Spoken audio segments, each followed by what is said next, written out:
Welcome to Conversations on the Coast, the Bay Area's premier author interview program.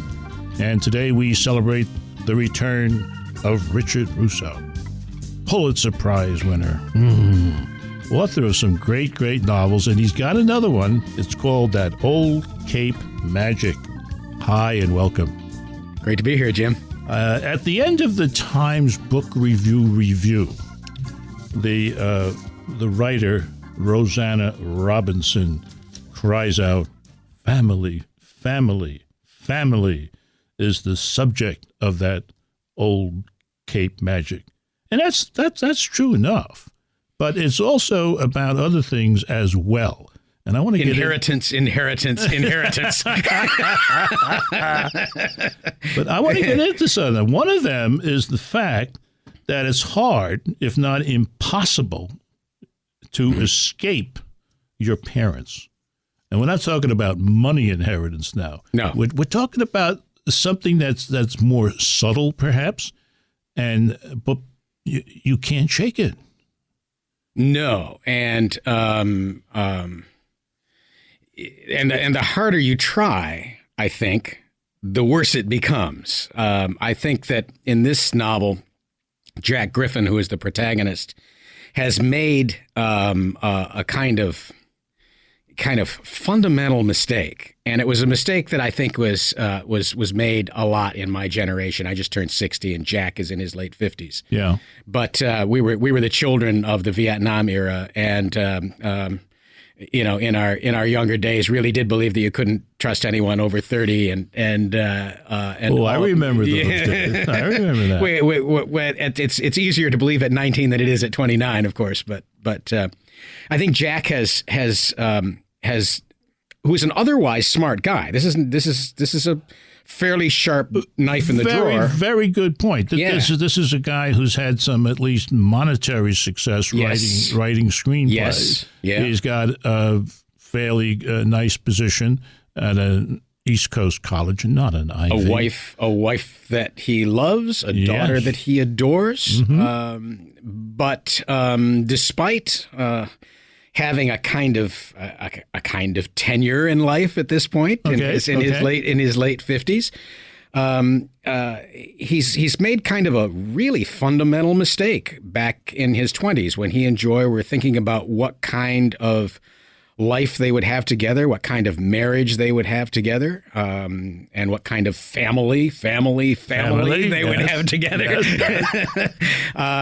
He came to the conclusion that he could have that he could make the kind of family he wanted by doing the exact opposite of everything his parents did, which I think is in itself a kind of slavery. I think you're every bit as likely to be enslaved to your parents if you say, all right, I'm going to do everything like my parents did, which some people do. Mm-hmm. Then, and as Lucy Lynch, I think in my last novel, Lucy Lynch so adores his father that he can't bear to hear anything wrong, anything. So his adoration of his father keeps him from seeing certain truths, including his own father's limitations. Jack Griffin has the exact opposite problem. I think is that he has decided to make his marriage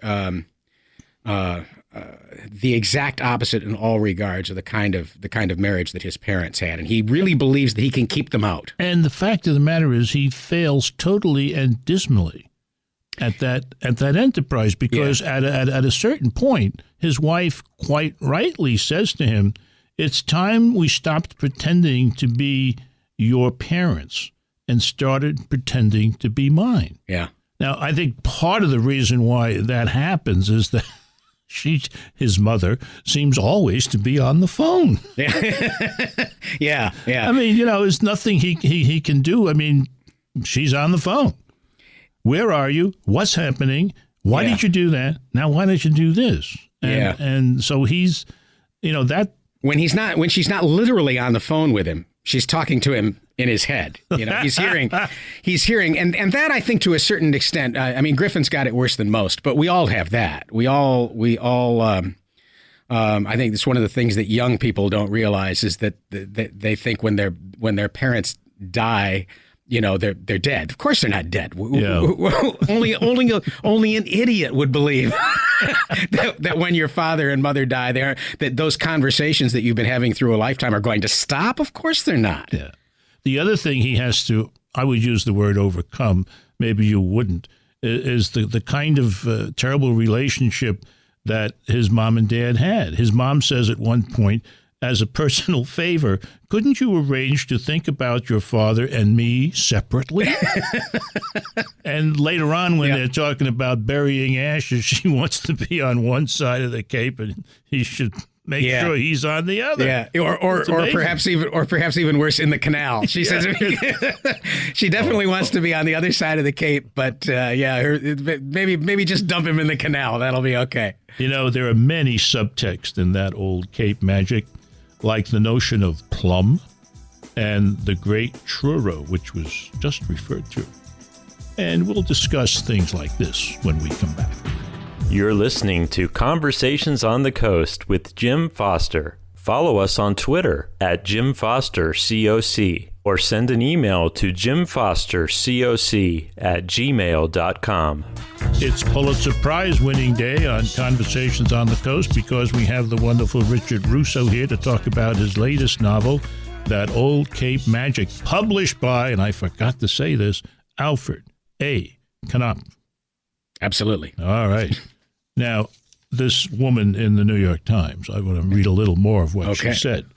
Family, family, family is the subject of That Old Cape Magic. The family is where the best and the worst things happen to us. Ain't that the truth? Yeah. Whether we embrace it or try to escape it, the family is at the center of our lives, along with that voracious little worm of dissatisfaction munching away. And that's a great description. In fact, you use that word in the book to describe our friend Jack. Yeah. He's got a worm.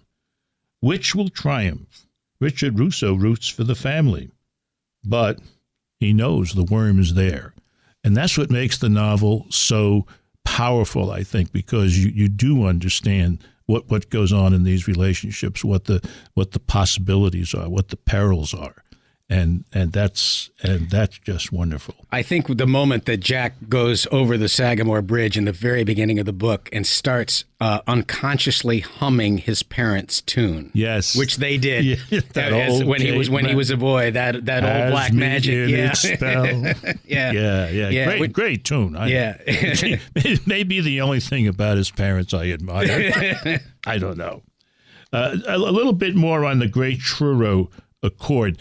It's a very idealistic moment in the marriage that here at the very beginning we can describe what's going to happen to us way out, in the future. Yeah, the idea that we can imagine our futures is, first of all, a suspect notion. I think we all try because it lacks realism. It does lack a certain realism, doesn't it? Yes. And I think that I think every couple that's deeply in love does this, and I think that it's the reason that it's unrealistic is that when you are in love, one of the things that you do, I think, is you agree to agree.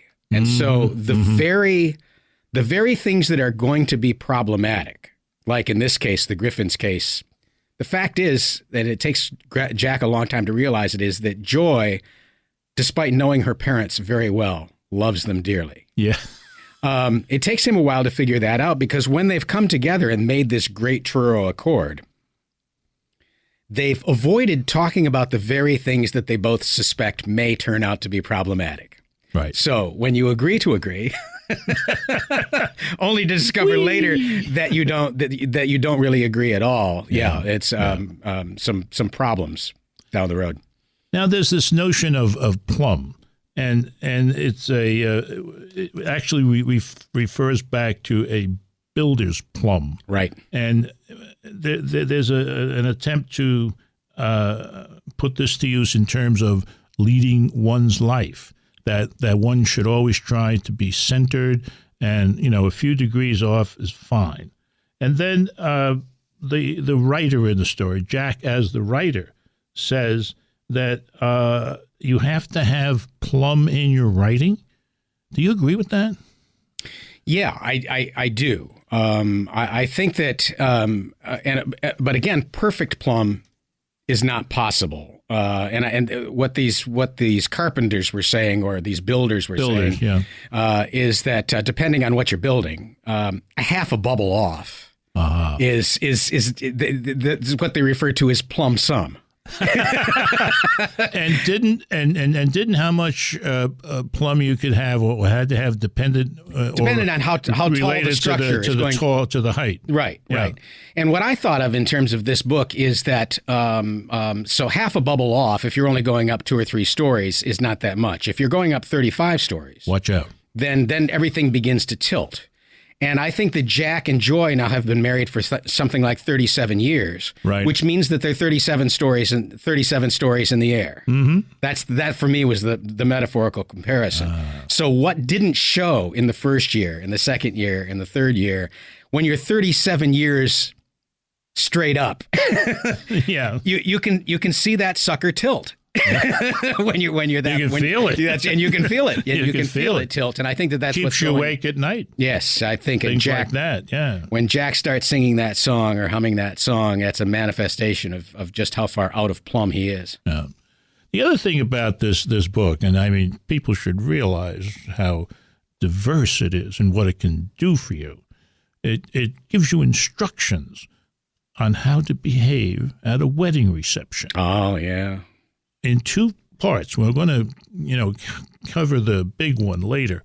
But there is the notion of table 17.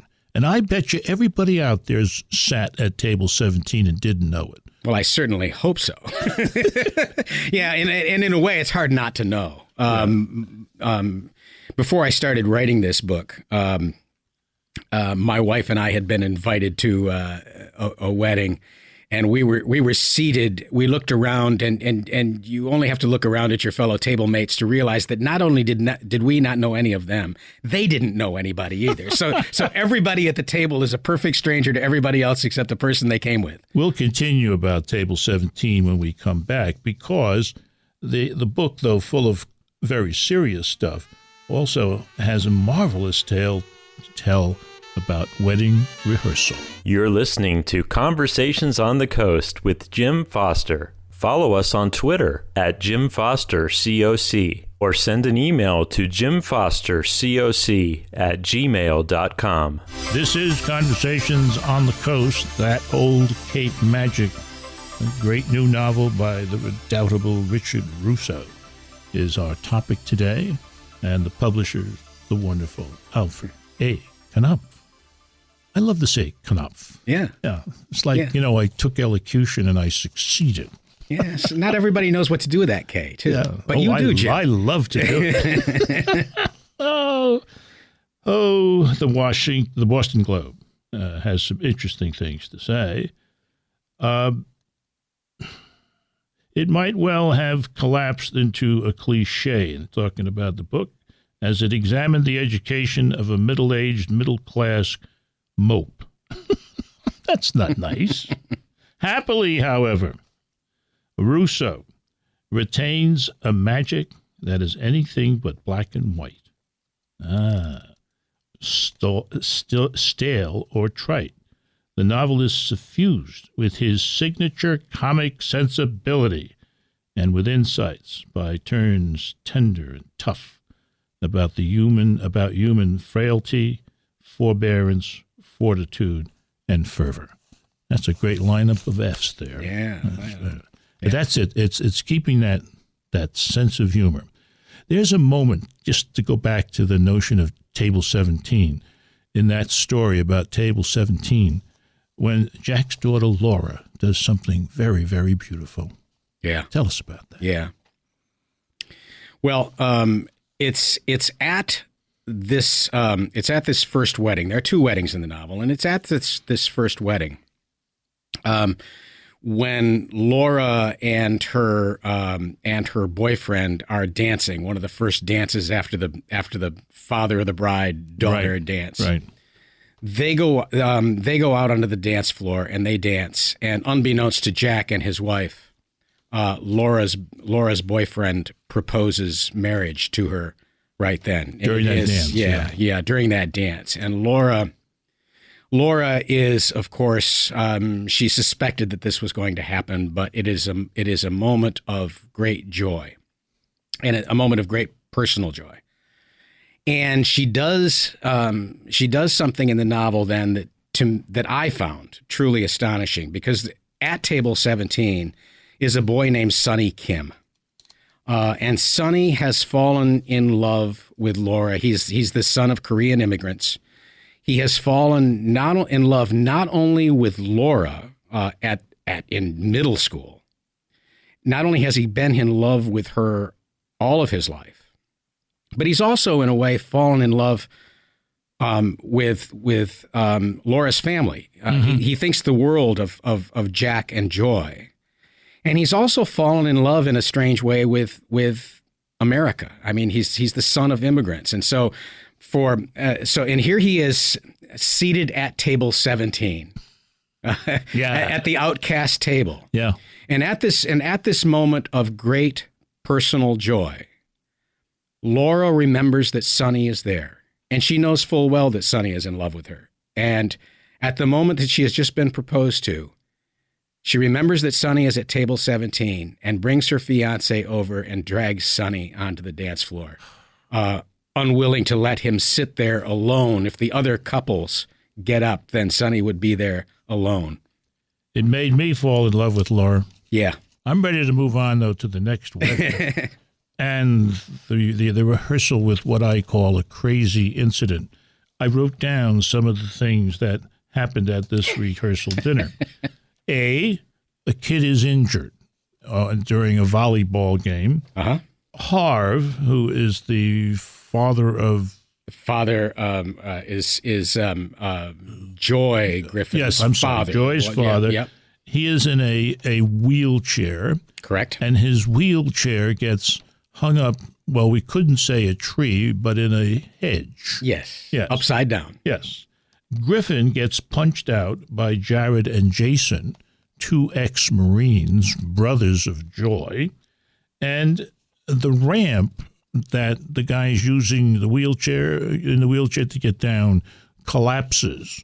He then falls into the hedge, and you can't get him out from the top. You got to pull him out from the bottom.